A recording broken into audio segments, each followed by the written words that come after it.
Ignition.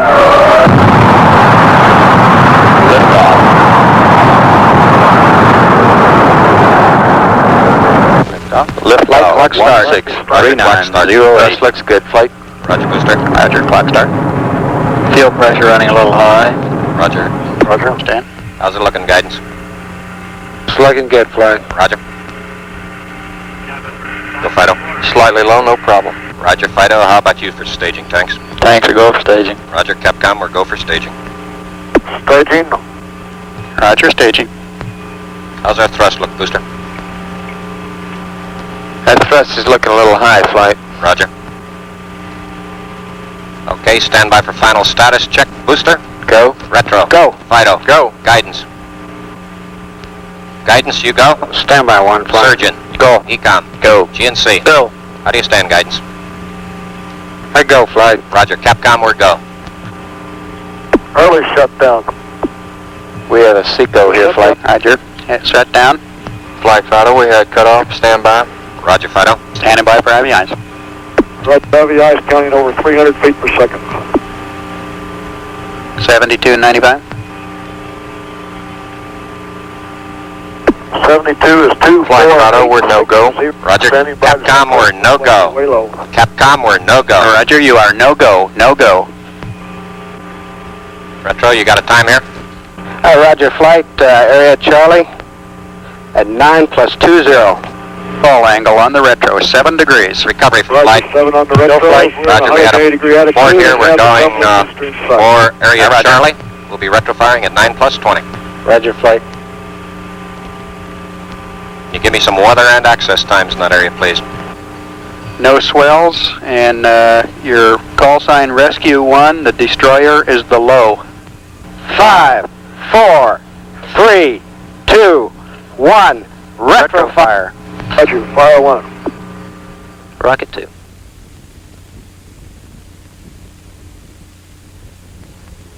This was not an actual Gemini mission. Nobody left the ground. Gemini did not abort. We have simply edited together an isolated launch with shots of the flight controllers simulating that launch. The flight was simulated from an adjacent room in the Mission Control Center, Houston, and like many other things in the space age, flight simulation is done by computers. The primary and backup crew for Gemini 8 will undergo 11 days of such simulated flights before launch day, March 16th. Early in the program, experts sit down and analyze the Gemini 8 flight. They know it is a 3-day mission. Its primary purposes include rendezvous in space with an Agena target vehicle, the first docking in space, and a 2-hour spacewalk by pilot David Scott. The experts then devise problems that could occur, some simple, some quite challenging. They feed these problems into a computer and sit back and see what happens, perhaps with a little glee. At any rate, the crew in the simulator and the controller at the console are given the problem. Both must respond correctly. About 90 problems will be run for the Gemini 8 mission. On the schedule are 2 days devoted to the Agena target vehicle, 4 days devoted to network simulations, and 2 days scheduled for running re-entry simulations, including emergency re-entries. 11 days of problem solving. Most probably none of them would turn up during the flight. But if one should, the crew and the 5,000 people in the ground network that support these 2 men would be ready. Several days before Gemini 8 will leave the ground, the USS Boxer steams toward the primary recovery zone where the mission will normally end.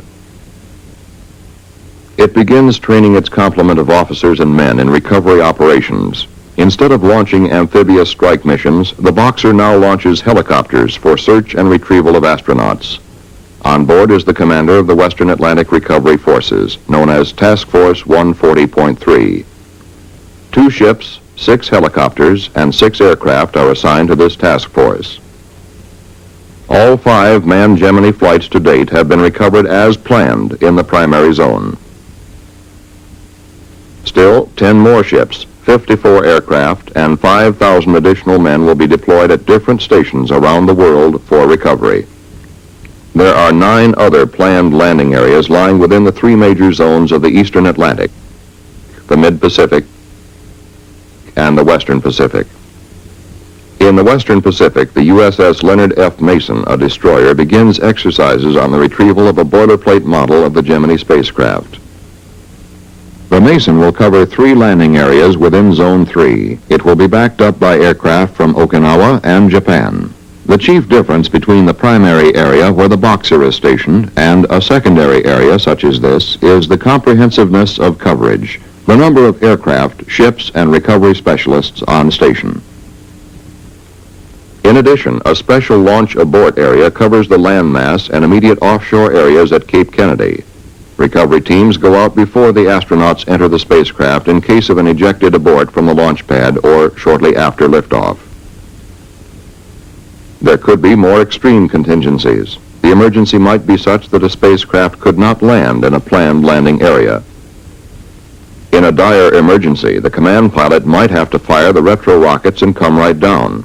Bare statistics come into play here. The world is 70% water and 30% land. The odds are strongly weighted toward a water landing. Aircraft are stationed at 12 points to locate the spacecraft in this emergency.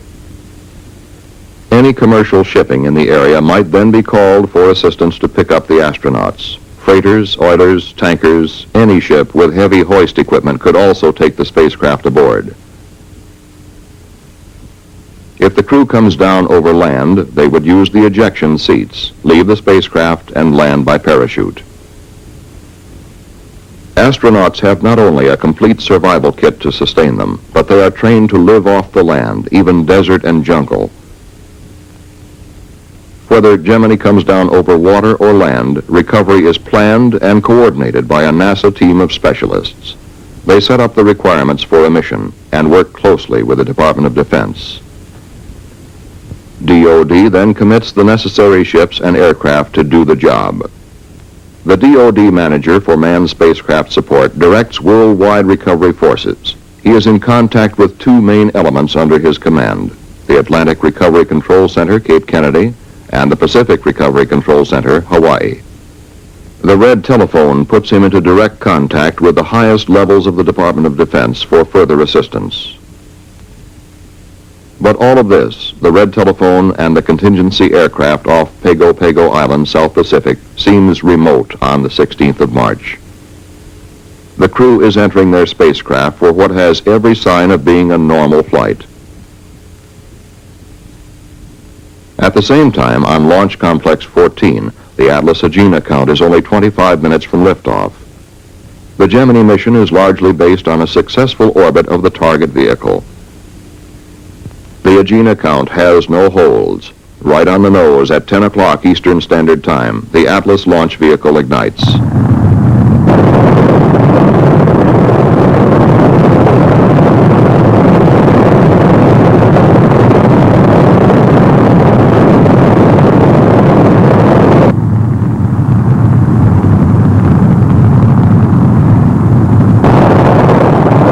Atlas has 3 main propulsion engines which ignite at liftoff. 2 are booster engines and 1 is a sustainer engine. The booster engines cut off first, some 2 minutes, 40 seconds into the flight. The sustainer engine then takes over and propels the Agena to an altitude of 654,190 feet. 2 small vernier engines on the Atlas continue to position the Agena properly in the later phases of launch. They cut off at 5 minutes, 6 seconds after liftoff. The Agena propulsion system then inserts the target vehicle into a circular orbit. Today, the flight plan calls for a circular orbit of 161 nautical miles. Something close to that would be acceptable. The Agena propulsion system can be started from the ground and a burn completed to change the orbit. But as the final figures come up to the flight dynamics officer, no in-flight burns will be needed. Agena has hit the planned circular orbit of 161 nautical miles. This is a good beginning for any rendezvous flight. The news is given the crew by the spacecraft communicator. Pilot Scott comes back with just what the doctor ordered. The flight director now calls for launch of Gemini 8 at 11:40 and 59 seconds Eastern Standard Time. Offshore, the launch site recovery forces are fully deployed. They now can only wait like the rest of us. Stage 2 pre-valves coming open, 5 seconds. T-minus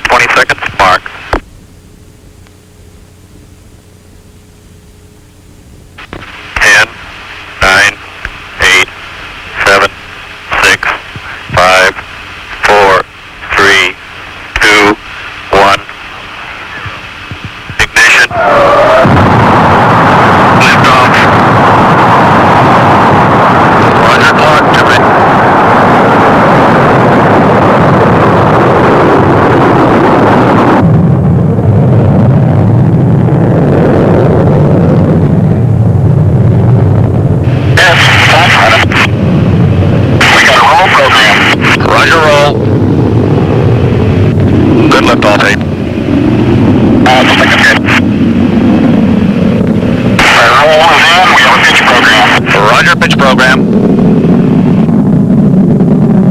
The liftoff came as Flight Director Hodge had requested, 11:40 and 59 seconds.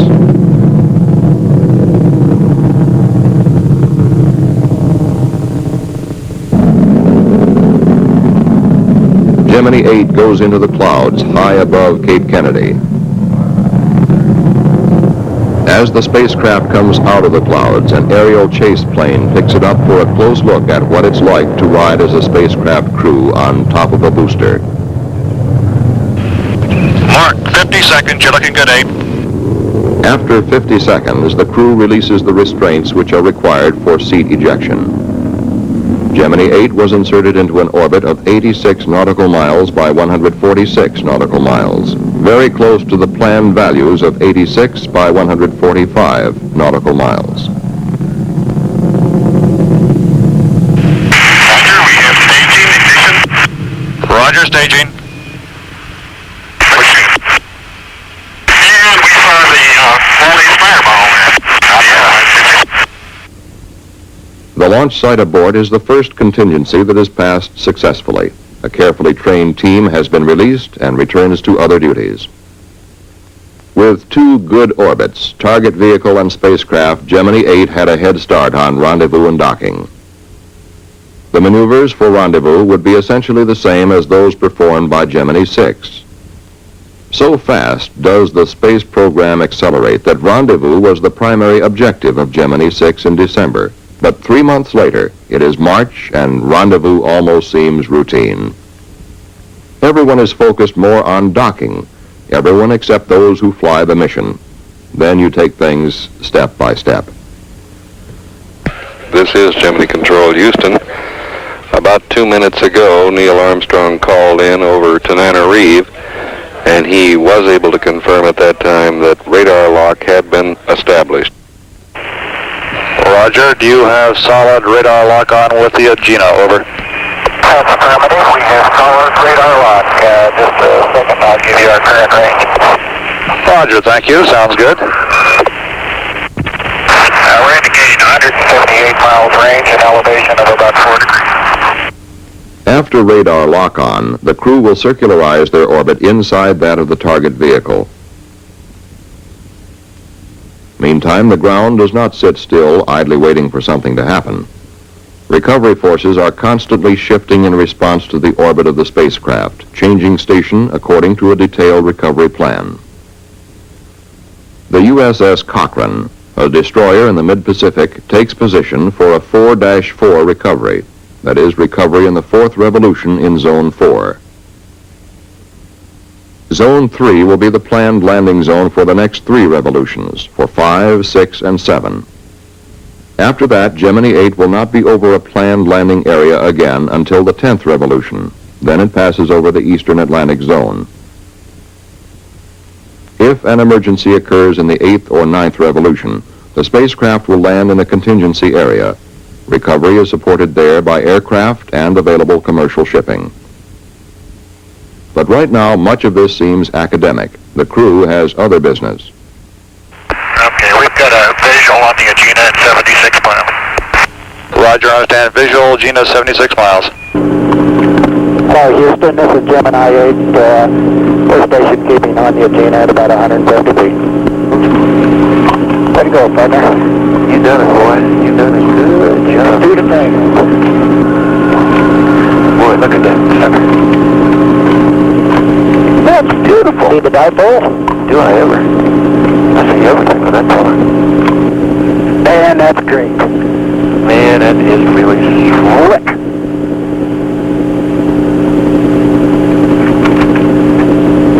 A bit of all right. Okay, the first thing we really have to do, platform parallel from 650 to 710, and they're giving us the SPC loaded yaw maneuver.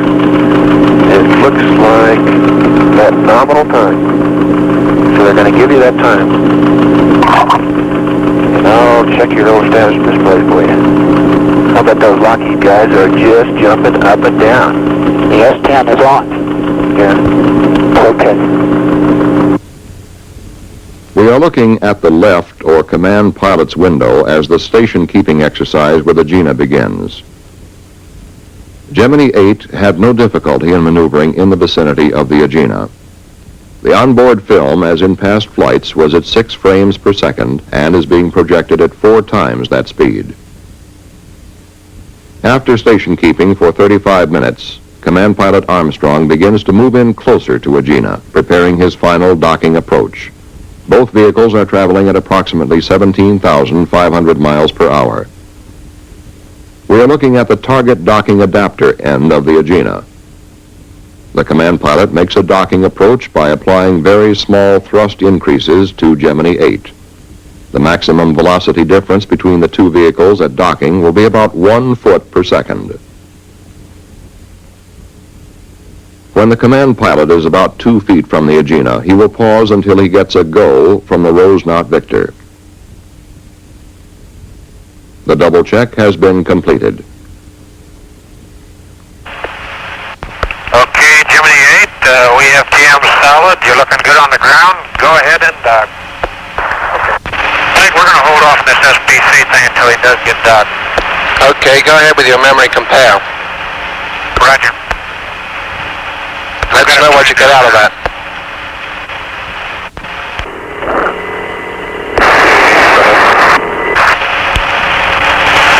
Flight, we are docked. Back up. That was it. 2 vehicles docked for the first time in space. Shortly after docking, the crew was slightly surprised when Jim Lovell, the spacecraft communicator, checked in with this caution. Go ahead. Roger, 8, reading you loud and clear. I have some information for you. Ready to copy? Stand by. What kind of information is it? If you run into trouble and the attitude control system of the Agena goes wild, just send in command 400 to turn it off and take control with the spacecraft. Did you copy that? Roger, we understand. It was a routine check. You punch 400 into the onboard computer. This automatically turns off the attitude control system of the Agena. If the problem is Agena control, that ends it. Minutes later, Gemini 8 passed out of communications range beyond the island of Madagascar. The crew was preparing to begin a series of docking exercises. And the Mason was between stations. It had left 5-3 and was headed for a 6-3 recovery zone. Since we were in the 5th revolution, the retrofire experts were routinely updating their retrofire times. These are usually planned for 6 revolutions ahead and stored in the onboard computer. It was about this time that Jim Lovell almost qualified as the space prophet of the year. For 7 hours after liftoff and 27 minutes of normal docking, an excessive yaw and roll motion occurred. The crew punched up 400, but the trouble was not in the Agena. Unable to find an immediate answer, Mr. Armstrong undocked. The roll rate continued to build up, reaching about 1 revolution per second. Struggling to regain control, Mr. Armstrong was forced to fire the re-entry thrusters and gradually reasserted control over the spacecraft. Neither crewman experienced any loss of orientation. Gemini never approached a critical structural strain. Once the re-entry thrusters are fired, there is the possibility of fuel leakage in orbit, leaking of fuel essential for re-entry. The flight had been highly successful through 27 minutes of docking, but final action rests squarely on the shoulders of this man, the flight director. A decision came quickly. Fuel readings were too low. Abort. That was the first decision. Others follow. Where do we recover? A stream of facts flow into Flight Director Hodges' console. Exact orbital position. Weather in the Pacific. Available daylight in recovery zones. And the whereabouts of the USS Mason. A destroyer which had repetitiously practiced picking up a boilerplate model of Gemini in the waters of the Pacific came into its own. Millions of people suddenly learned that it existed. With Gemini stabilized in flight, there were several advantages to delaying re-entry for another orbit. The retrofire officer would have an exact reading on retrofire times, and the crew could prepare for re-entry, and aircraft could be on station at splashdown. This is the way it would be. The NASA coordinator leans over toward the DoD console. We want to recover in 7-3. The DoD manager immediately punches the button, which puts him in contact with Pacific Recovery Control, Hawaii. Hawaii alerts the captain of the Mason. He swings around and heads for 7-3, making 30 knots. Search aircraft scramble from Okinawa. They will be over the predicted landing point 10 minutes before the spacecraft splashes down. As Gemini 8 begins its 7th and final revolution, weather is excellent in the splashdown area. The crew is busy. The command pilot has time for only this brief reflection. I'd like to argue with them about going home, but I don't know how we can. That was all. Gemini 8 sweeps past Ascension Island. Retrofire will come up over Kano, Nigeria. Air-to-ground communications are broken, but the rockets fire right on the nose. The crew begins their descent through the atmosphere. This is the view they will see for a long time, the high peaks of the Himalayas. After these forbidding mountains, the sweep of the Pacific will look friendly and hospitable. Waiting for Gemini 8 are rescue aircraft circling in the landing area, ready to pick up an electronic signal from the spacecraft. 2 aircraft from Okinawa were originally assigned here, but 5 others were quickly alerted and added to the recovery team. When Gemini 8 is only 3 miles away, a C-54 catches sight of it on the main landing parachute.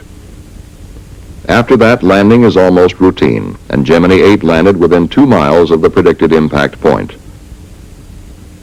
The first pararescue swimmer in the water is Airman First Class Neal. Airman Neal is a veteran of combat rescue work and a good man to have on your side. He was quickly followed by 2 other rescue swimmers. It was early afternoon in the Pacific, but almost 11 o'clock at night in the Atlantic, where the USS Boxer had waited.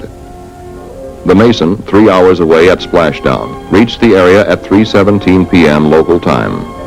Crew and spacecraft, both in good shape, were soon aboard. Within 72 hours, NASA scientists would pin down the source of trouble. A short circuit in the wiring of the number 8 yaw thruster had caused it to fire erratically. The possibility of this failure recurring is slight, but a master switch has now been added to the Gemini spacecraft. The crew can throw this switch and cut off all power to the attitude thrusters in any future flight. Once the difficulty was corrected, we could take time out to realize that Gemini 8 had brought us closer to lunar exploration by demonstrating the first successful dock in space.